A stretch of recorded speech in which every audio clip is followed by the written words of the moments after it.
We're here because free speech is under attack.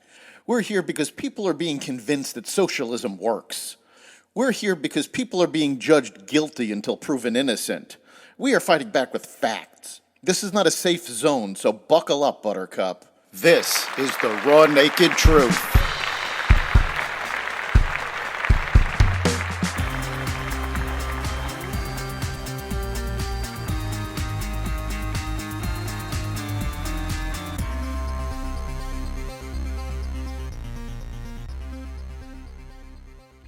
Welcome to the Raw Naked Truth. I'm your host, Eric Lopkin, and here's what's going on today. The Justice Department said Wednesday that it was appealing a Florida federal judge's ruling striking down the Biden administration's mask mandate for people traveling in planes, trains, and buses after the Centers for Disease Control and Prevention said the requirement was still necessary, quote, at this time, unquote, to protect public health.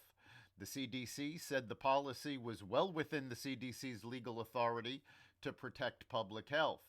DOJ had said a day earlier that it would appeal the ruling if health officials said the mandate was still necessary to curb the spread of the coronavirus.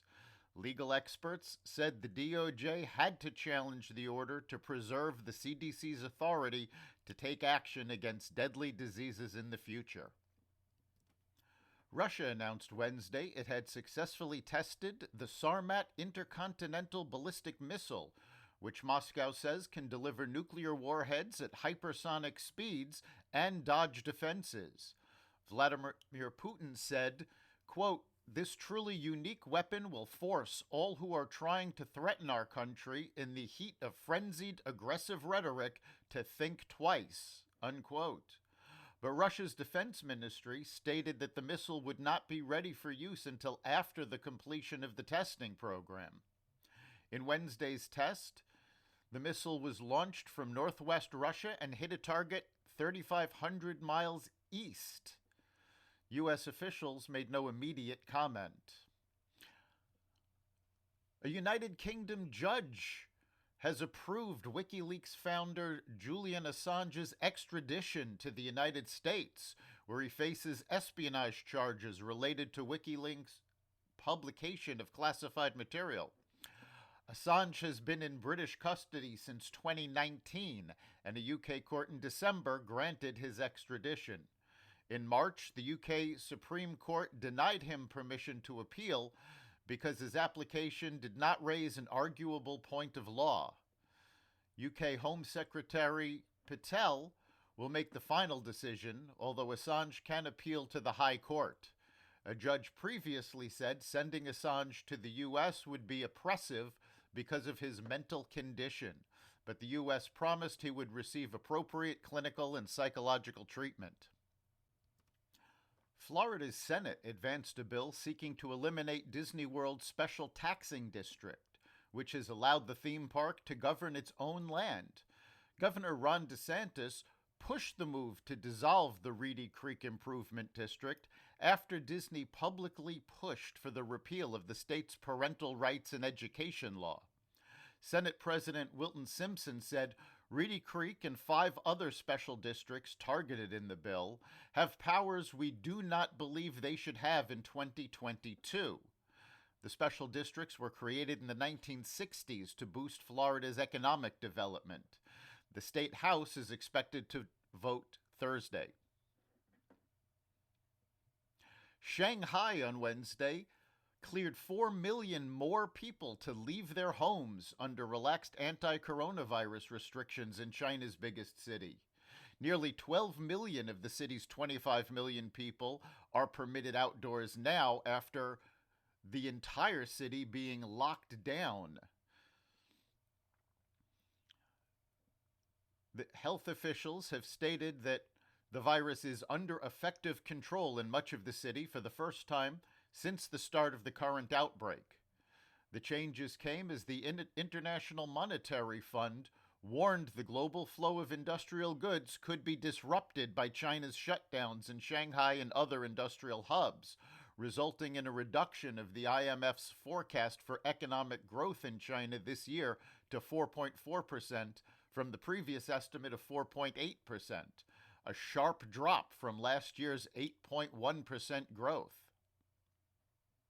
Netflix shares continued to dive, dropping 35% the day after the streaming video company reported its first quarterly subscriber loss in more than a decade. Netflix said after releasing the results that it is considering offering a lower-priced option supported by ads to help attract customers. That would mark a significant shift, as Netflix has always touted itself as commercial-free. Those who have followed Netflix know that I've been against the complexities of advertising and a big fan of the simplicity of subscription, said Netflix chair and co-CEO Reed Hastings in an analysts conference after the release of the quarterly results. He continued to say, but as much as I'm a fan of that, I'm a bigger fan of consumer choice. Home prices jumped to an all-time high in March, with the median existing home price reaching $375,300, according to the National Association of Realtors. Buyers rushing to close purchases before mortgage rates, which already have hit 5%, rise further. Prices have gone up year over year for more than a decade now, the biggest such streak on record.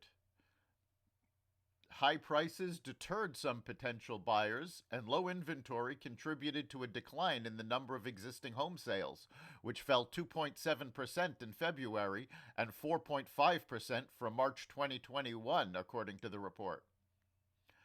Still, the typical home only stayed on the market 17 days in March before getting snapped up. Finally, actor Robert Morse has passed away.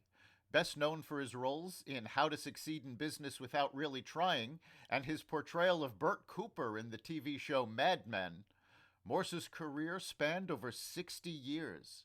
He was 90 years old. That's the Raw Naked Truth. You can listen to every episode of the Raw Naked Truth as well as the rest of the Xvadio Podcast Network at xvadio.com/podcasts, the Apple Podcasts app, Google Podcasts, Spotify, iHeartRadio, Stitcher, Amazon Music, Audible, and wherever you find podcasts. We'll see you next time.